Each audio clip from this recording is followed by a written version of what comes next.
Olá pessoal, tudo bem com vocês? Hoje nós vamos tornar o comportamento do nosso robô ainda mais realista. Hoje nós vamos incluir os erros aleatórios no nosso modelo cinemático e vamos ver então como ele responde na presença de variáveis aleatórias. Vamos ver como isso fica?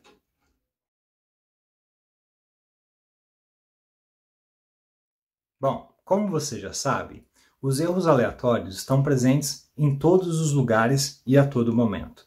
Tudo bem? Para o nosso robô não é diferente. Tá? E como é que os nossos erros aleatórios vão ser inseridos no nosso robô? Bom, para isso eu vou utilizar então o modelo cinemático incremental. Eu vou utilizar esse modelo porque ele explicita duas coisas importantes na hora de calcularmos então a posição do nosso robô. Uma é a posição imediatamente anterior, a outra é a ação da lei de controle no deslocamento do nosso robô. As variáveis aleatórias podem agir justamente nesses dois fatores que nós temos, no deslocamento do robô e na lei de controle. Tudo bem? No deslocamento do robô, a gente pode encarar como sendo, por exemplo, causado pelas imperfeições do solo. No solo podem ter todo tipo de imperfeições, como um pequeno buraco, um pequeno morrinho. Ou então o solo pode estar, por exemplo, encerado com o seu coeficiente de atrito alterado, de modo que isso possa alterar a posição do robô, nem que seja um pouquinho, tudo bem? Mas ela vai ser alterada por fatores aleatórios que nós não conseguimos controlar, não é? Ou conhecer do ambiente. Tudo bem? O segundo fator é justamente na maneira com que o robô cumpre a lei de controle. O robô real não consegue cumprir a lei de controle de maneira perfeita, como o modelo matemático consegue. Ele não consegue, por exemplo, executar todas as casas decimais que foram calculadas pela lei de controle. Ele também não consegue executar com perfeição todos os movimentos requisitados em todos os instantes de tempo. Existe uma pequena variação. Ela é pequena, mas ela existe, tudo bem?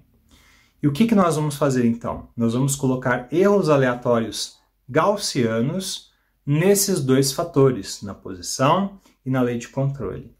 E por que os erros vão ser gaussianos? Por causa do teorema central do limite, tudo bem? O teorema central do limite nos diz que dentro de toda variável aleatória, seja lá qual for esta variável aleatória, tem dentro de si, não é, uma gaussiana embutida, por meio da média das médias, o teorema central do limite. Por causa disso, nós vamos então utilizar a gaussiana como sendo a fonte de erro do nosso sistema. E aqui então você pode ver como fica o nosso modelo já com esses erros aleatórios embutidos. Então nós vamos ter erros aleatórios nesses 5 fatores. 3 de posição, um para x, um para y e um para θ, né? E 2 de lei de controle de velocidade, um para velocidade angular e um para velocidade linear. Tudo bem? E aqui então eu vou fazer uma simulação com vocês, mostrando então duas coisas, tá? Que são as duas coisas que todo robô possui. Uma é a sua posição verdadeira, que ela é afetada justamente por meio dessas variáveis aleatórias. A outra é a posição que o robô pensa que está em um determinado momento. Veja bem, qual é a fonte de informações que um robô tem e qual é a maneira que ele dispõe para saber a própria posição?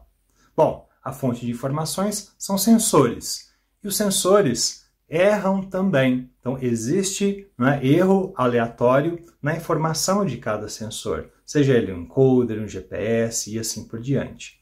Tudo bem? E além disso, o robô faz a integração dessas informações por meio do modelo cinemático dele. Não é verdade? Tá? Então, o robô está integrando esses erros a todo momento. E essa integração de informações, que constitui então a estimativa de posição atual do robô, que é onde o robô pensa que está, pode ser muito diferente da posição em que ele realmente está. Então veja bem, todo robô possui duas posições. Uma, a verdadeira, que é onde ele está de fato. A outra é que onde ele pensa que está. tudo bem? Que ele obteve por meio de cálculos e informações de sensores. E não necessariamente as duas estão no mesmo lugar o tempo todo. Nós gostaríamos que elas estivessem, tudo bem? Porque aí onde o robô pensa que está é onde ele realmente está. Mas isso não acontece na prática não, tudo bem? E é daí então que aparece a necessidade de filtragem, de reduzir então a influência desses erros, de modo que nós façamos convergir a posição onde ele está para a posição onde ele pensa que está, para que as duas sejam a mesma, ou pelo menos muito próximas umas das outras. Tudo bem? Então aqui nós vamos ver uma simulação justamente desse efeito, de como uma se desprende da outra conforme a navegação acontece.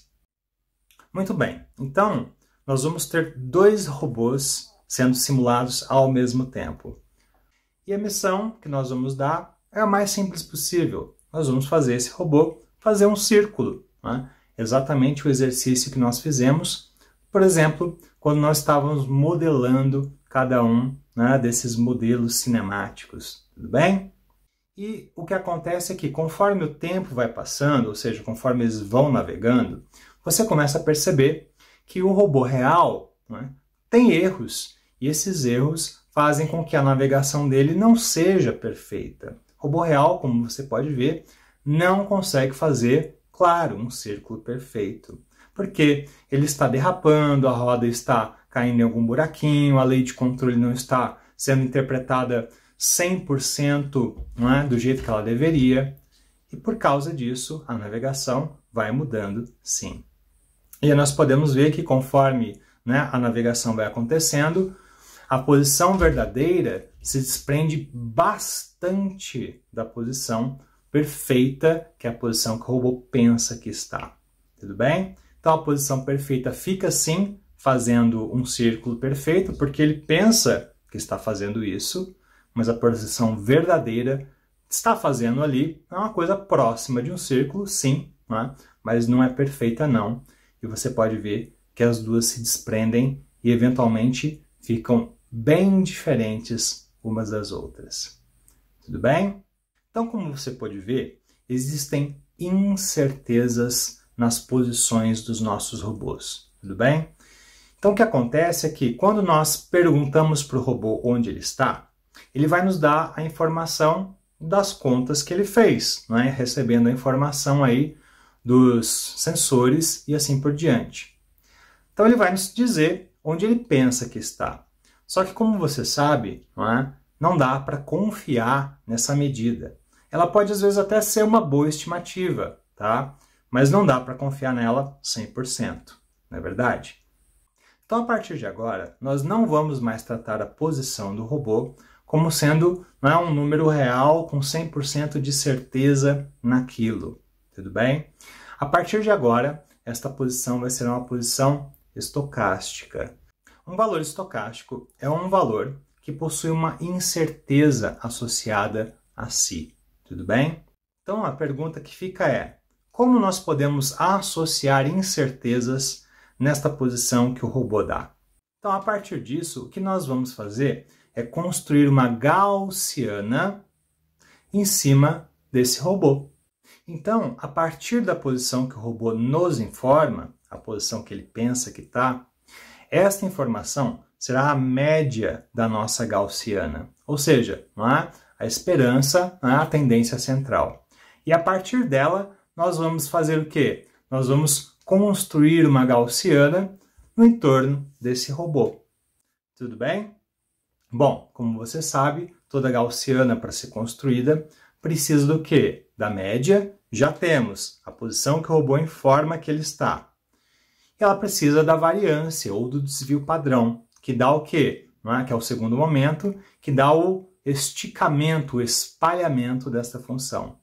Bom, nós vamos poder calcular isso de várias maneiras. Uma maneira clássica é justamente esta que aparece aqui para você na tela. Ou seja, ela é baseada no quê? No somatório de uma incerteza a cada instante de tempo. Como você viu na simulação, conforme o tempo vai passando, as duas posições podem ir se afastando uma das outras e bastante, não é?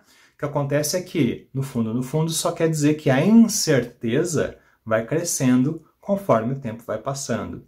E como você pode perceber, então, essa gaussiana, com o passar do tempo, vai ficando, então, cada vez mais baixinha para que ela possa ficar cada vez mais espalhada pelo espaço. Tudo bem? E quanto mais espalhada, né, mais, então, a nossa incerteza cresce. Ou seja, a posição verdadeira do robô está em algum lugar daquela região, né, debaixo desta gaussiana. E conforme o tempo vai evoluindo, essa gaussiana fica cada vez maior, porque a incerteza fica cada vez maior. Tudo bem? Então é isso. A partir de agora, a nossa posição não é mais, não é, apenas um valor numérico. Ela é justamente uma função densidade de probabilidade. Toda a posição de um robô possui incertezas, e a maneira de representá-las é por meio de funções densidades de probabilidade. E a que nós vamos adotar é a gaussiana, por causa do teorema central do limite.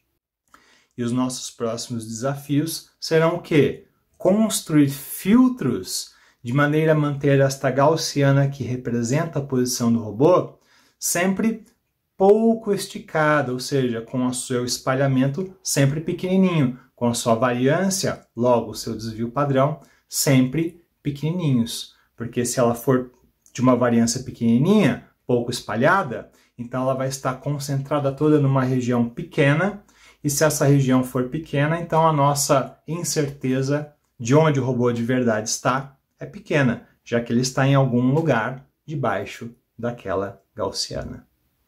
Percebeu? Bom, por hoje é só. Eu espero que você tenha gostado e até a próxima. Obrigado. Tchau, tchau.